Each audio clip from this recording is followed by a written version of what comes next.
You're probably wondering why Larry and I are introducing ourselves on this video. We are beginning a new podcast series titled DEA Agent Spiritual Journey and Other True Crimes. Larry will be sharing some stories about his life growing up in Kentucky and how he kept his faith throughout his experiences and throughout his career with DEA. We will also be interviewing other law enforcement agents and private investigators about their true crime stories. Hi, everyone. I'm Diane DeMille, and I want to tell you a little bit about what we're doing in this video. I'm recording with Larry Ray Harden, a colleague, co-author, and friend of mine. And before I introduce him, I want to tell you a little bit about myself. I'm an educator. I started out in mathematics, and I taught for over 40 years. Part of that time, towards the last 18 years, I was a coordinator with the county office here in Orange County, California. I wrote curriculum. I did a lot of presentations, working with teachers and administrators in all of the Orange County schools, in high schools and middle school. So there's a lot of background in education. After retirement in 2010, I was given an opportunity to co-write my father's memoir. It started with a pencil, a memoir, Leslie B. DeMille. He was a professional artist known all through the country and worldwide. I did this with a friend of my father's, Wilma Gore. They were both in the same senior living facility. And Dad asked me to work with her to get his memoir put together. He was so excited to get the book finished, and we did it just about 6 months before he passed away. A couple of years ago, I began working with the University at Cal State Fullerton, helping to coach teacher candidates beginning their career to become high school mathematics teachers. It's a great experience. I really enjoy it, and it's nice to go into the classroom, have conversations with the teacher candidates, and help them improve their craft to begin their career. About 2.5 years ago, 3 years ago, I guess it is, I met Larry Harden and two private investigators, Jeff Pierce and Randy Torgeson. They convinced me I should write their story. And I thought, oh, what am I getting into? And I kept asking questions about, am I safe? Are we going to be okay? Etc. This was a brand new experience for me. When I heard their stories and the excitement and their passion about the stories, I said, okay, let's go ahead. Let's go forward. The title of the book is Path of the Devil, Camino del Diablo. We finished it in about 1.5 years, and once it got out there, it created a lot of interest. After we finished that book, we started Larry's second book about his personal spiritual journey called Fighting My Greatest Enemy, Myself. In this book, Larry tells a lot about his life and his spiritual journey. We're starting a new podcast series because at this time of COVID-19, where we are all at home, we thought it would be interesting to listen to some of Larry's stories. I'd like to introduce Larry and have him tell us some stories about growing up in Kentucky, his work with DEA, and the corruption he encountered. Larry, go ahead. Thank you. Thank you very much. You know, I have to say this before we get started. This is, it's been incredible in the last few years working with you. I've learned so much, especially well, about writing, about putting things together and the grammar. You know, I'm from Kentucky. Of course, you know that now. And Larry Ray Harden grew up on Plum Creek and Taylorsville, Kentucky. We speak very good English back there.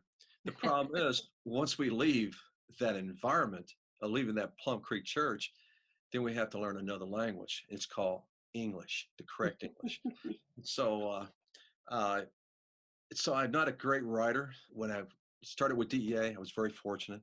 I was surprised, truly surprised, because of my background, my personality. I guess people say you're an easygoing guy. I'm easygoing, but don't you lie to me.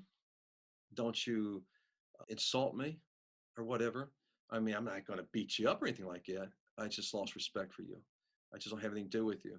And so I learned that quickly when I got into DEA, drug enforcement.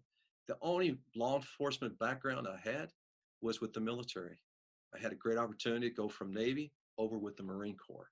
And I just loved both, but the Marines, I just fell in love with them.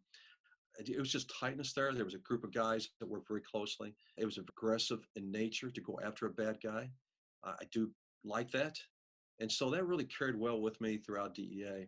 It's been a great career with DEA for almost 24 years. It hasn't been perfect. Okay, there's a lot of great people in DEA. There's some that will cross your paths or not so great because they were very ambitious in life. They want to go up the ladder. They didn't want to focus on cases of doing their job. They just want to focus on one thing, to play politics and go up the ladder.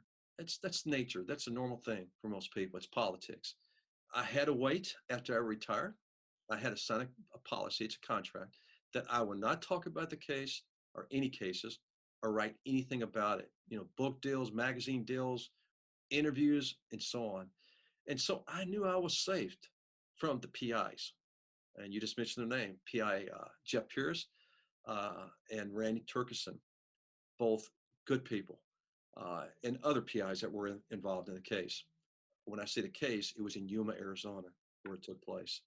This case was sort of unusual because I couldn't say no. I couldn't walk away from it when I started experiencing the kind of corruption I was dealing with. Identifying corruption at the port of entry, and people knew it. But no one didn't want to do anything about it because it's a small community and you don't want to get hurt by a corrupted cop. I always told my wife throughout my experience, I said, if I ever get shot, it's going to be because of a corrupted cop. It isn't politics, but it's way of life. So Larry, tell us about what you want people to know about your experiences. Okay. But I got to mention you. Okay. I just want to jump in there. These two PIs, they say, hey, let's find someone that can help us put this thing together because we're not writers that knows how to work with the system, put this book together. And we tried and we couldn't find anybody. I mean, we found people, but just after a day or so, or a couple of days, they come back and say, no, we don't want it because they were scared of it. They were afraid that these corrupted cops, and most of them are retired or gone, they're going to come after them and hurt their family. But sure enough, we found you. And when we found you, we spent 2 days with you in a room. Of course, you heard the profanity before. You heard the curse word or cuss words, but that's the way we were talking. And you did. You stayed with us. And we came out with a book. It's called Path of the Devil. In Spanish, it's doing very well in Spain. I'm not sure about Mexico or anywhere else, but in Spain, it's doing very well. It's called Camino del Diablo, Path of the Devil. It's a true story of a mountain in Yuma, Arizona, that's called Path of the Devil. When you start listening to these podcasts, you're going to listen to the history. Where did Larry Ray Harden get that name? Camino Diablo. It came from that mountain, and there's a reason why. What I want people to realize that when they listen to these stories, of these true stories of both books, the one that the Path of the Devil, and the second one that you just mentioned, Fighting My Greatest Enemy, myself. That name, I believe it was from a Sioux Indian. Okay, it was a prayer. Here's a Sioux Indian. I mean, did he ever experience what we experience, most Christians? But to them, God was the Spirit. They call him, Oh Great Spirit. It's there. It's in their history. We call him God. They call him, Oh Great Spirit, whose voice I hear in the winds. Beautiful. I took that, fighting my greatest enemy, myself. And that was the struggle. And I want people to realize that you and all of us, we struggle. We struggle inside. We struggle with our thoughts. Why do I do this? Why do I hurt this person? Why do I sell this drug? What do I need this money for? Why do I need so much? Why do I want to become a politician? These are the things, 99% of all the crime out there, it is somehow drug related or alcohol, because it brings out the demons. Yes, demons in each one of us. As long as we don't come under the influence of what I call drugs or alcohol, we sort of control those evil thoughts. But sometimes we get carried away. And I want people to listen to this. Second book, Fighting My Greatest Enemy, myself.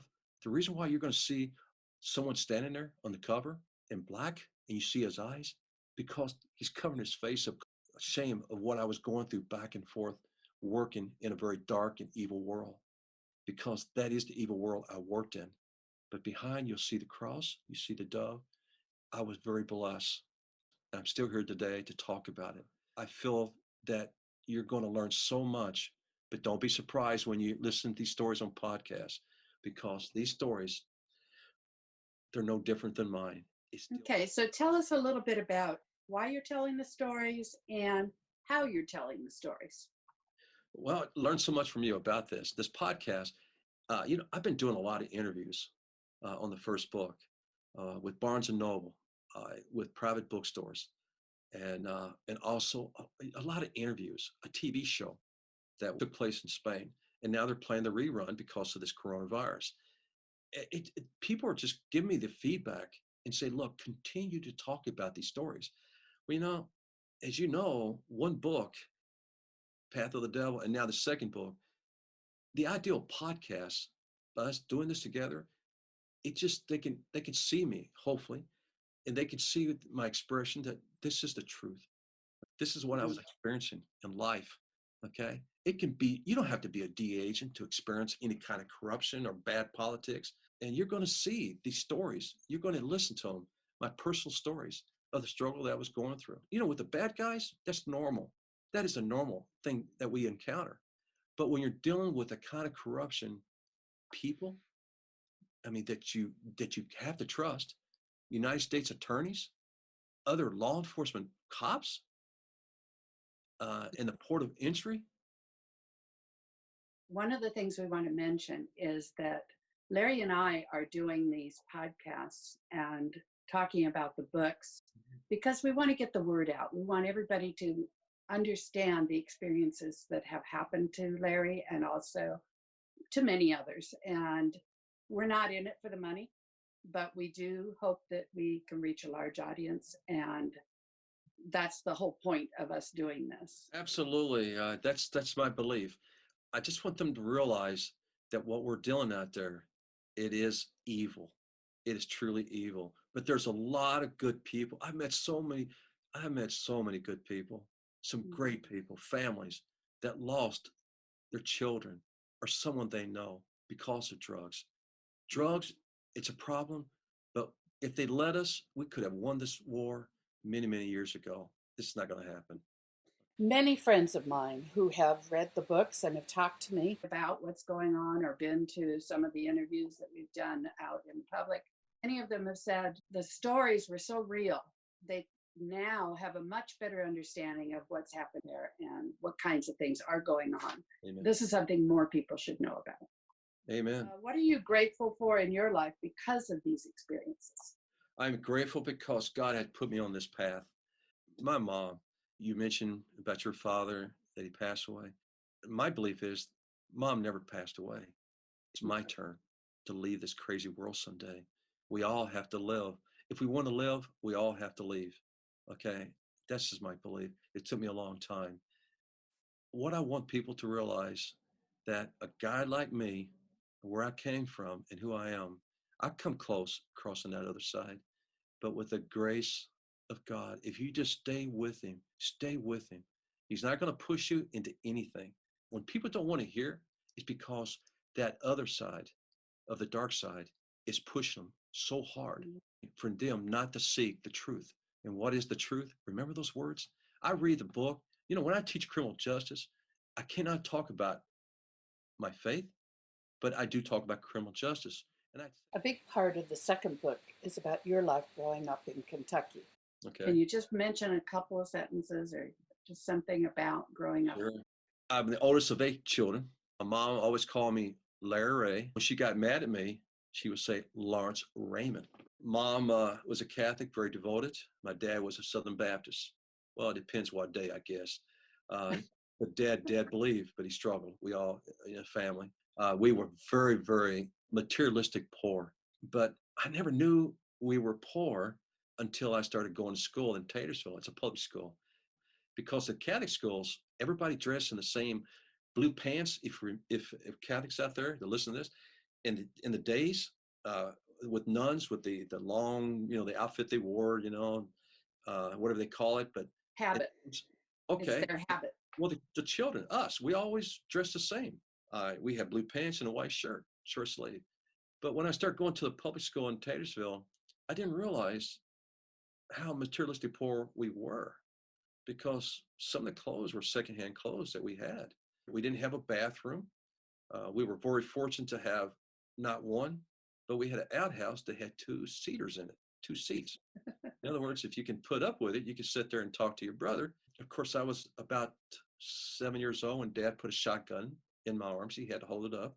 When I was 12 years old, I finally got my shotgun, my own shotgun. I got it for Christmas. That summer, Dad took my shotgun, my Christmas gift, and he killed my dog because the dog was killing farm animals. And I love that dog. I still think about him. That dog loved us. It's in the book. I talk about in the podcast the reason why we killed Pepper. I mean, we killed our farm animals. We killed our pigs. Grandpa had a smokehouse. We milked cows. I shoveled a lot of poop going coon hunting, which is raccoon hunting. Yeah, that was my life growing up on the creeks. I mean, we lived in the creeks and we fished and we drank out of well water. Woo! I hold my nose because it was surface water. And Mom would tell us ghost stories. And we did believe in half of them, but not all of them. Yeah, that's just so much in my background, like most people growing up in a place like that. But I always treat people the same. I don't care if your daddy is a mayor of Taylorsville or your daddy hauls garbage for a living. I treat everybody the same because we are. Yeah. Thank you for viewing our video, and we hope you'll join us on our podcast, DEA Spiritual Journey and Other True Crimes. These can be downloaded from your favorite podcast app.